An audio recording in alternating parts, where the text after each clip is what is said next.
kepada Bapak Ibu dosen pengawas kinerja PPG tahap 4 tahun 2025. Perkenalkan, nama saya Septeria Dwi Ulibangun Eskom. Saya adalah mahasiswa PPG Guru Tertentu tahap 4 di LPTK Universitas Negeri Gorontalo, Prodi Teknologi Informatika dengan NIM 12 11 72 52 16 074. Hari ini tanggal 2 Desember 2025 saya akan melakukan praktek pembelajaran pada kelas 10 RPL di SMK Swasta Jaya Krama Bringin. Siap semua. Siap, Miss. Apa kabar? Baik. Oke, coba sebelum kita mulai belajar, bisa dulu tulisannya. Usaha Cina sama sampahnya yang ada pakai tanah sendiri buang dulu. Oke kan? Ada lagi sampahnya? Udah bersih lacinya? Oke, jadi semua hadir? Hadir. 22 nya hadir semua. Ada yang absen? Oke. Jadi sebelum kita belajar, kita mulai berdoa yang dipimpin sama ketua kelasnya. Sebelum kita belajar, mari kita berdoa. Alangkah baiknya kita berdoa bersama-sama.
Digabungkan di dalam motherboard itu yang terletak di dalam CPU, di dalam tempatan CPU itu, disitulah letak namanya motherboard. Mereka itu satu segini nih kotaknya, jadi nyatu di situ. Yang mana di situ ada RAM, ada SSD, ada ROM. Nah, jadi bentuk fisik tadi itu ada apa aja? Apa aja bentuk fisik? CPU, baru apa aja? RAM, ROM, SSD. Terletak di mana? Terletak di mana? Ada berapa jenis sistem komputer? Ada berapa? Ada berapa sistem komputer? 3.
Berguna. Pengguna orangnya ya kan. Jadi kenapa dia dibilang analogi sederhana itu termasuk dia mata itu karena dan itu termasuk kita. Ada ciri-ciri ada. Kita ya kan, orangnya, kitanya gitu. Oke, kalau input proses output store itu siapa? Siapa itu? Kan tadi kan kita ada tahu fungsi utama, contoh perangkat, analogi sederhana, itu kan dia aturan software dan web. Kalau dia prosesnya, kalau dia kategorinya nih input proses output storage itu apa? Itu apa ya? Apa nih?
Nah, di sini kita lagi presentasi. Di sini dikasih ada satu soal, ada 5 soal.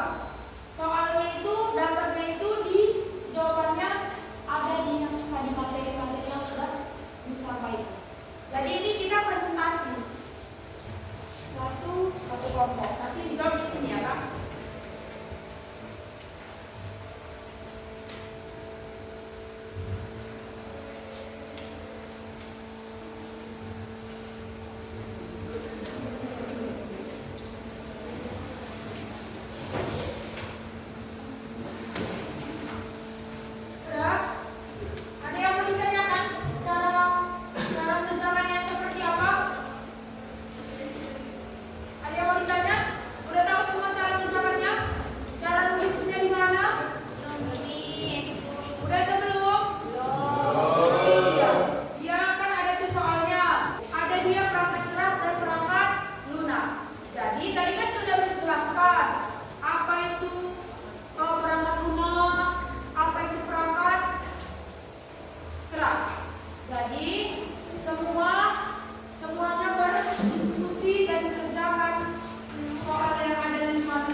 pemrosesan, processing device, dan perangkat keluaran output device.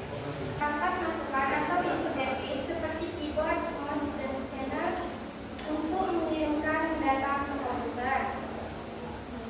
Komputer memproses data tersebut melalui CPU, Central Processing Unit, dan RAM, Random Access Memory.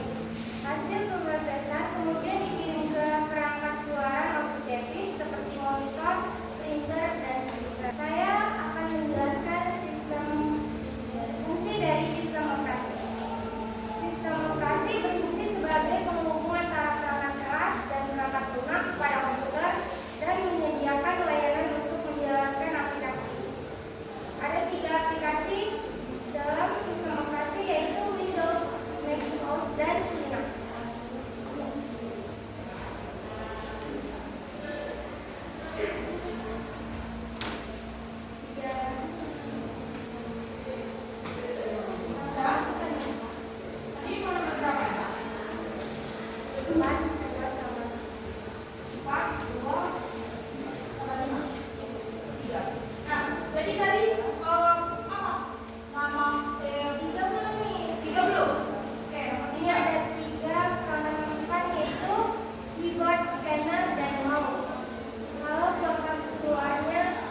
informasi, PowerPoint, web browser, virus, dan Photoshop.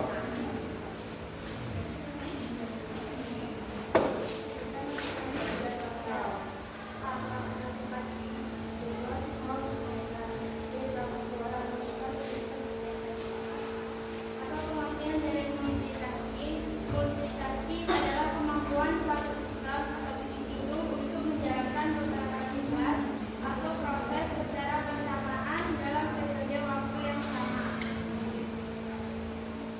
Kami akan membuka sesi tanya jawab. Kami akan menjawab satu soalan saja. Oke, kalau teman-teman yang bertanya, silakan. Assalamualaikum warahmatullahi wabarakatuh. Kami dari kelompok 2 ingin mempresentasikan hasil dari kelompok kami yang terdiri pada nomor 1. Pengertian hardware. Hardware adalah komponen fisik pada komputer yang dapat dilihat dan disentuh. Yang terdiri pada CPU, monitor, keyboard, mouse, atau printer. Dan pengertian software atau perangkat lunak. Software adalah program atau sistem operasi yang berisi perintah instruksi. Terdiri Word, Google, Chrome, Windows, PHP, Media Player. Oke, karena semua sudah luar biasa, jawabannya oke-oke semua, presentasinya juga oke-oke semua. Jadi kita tarik kesimpulannya pembelajaran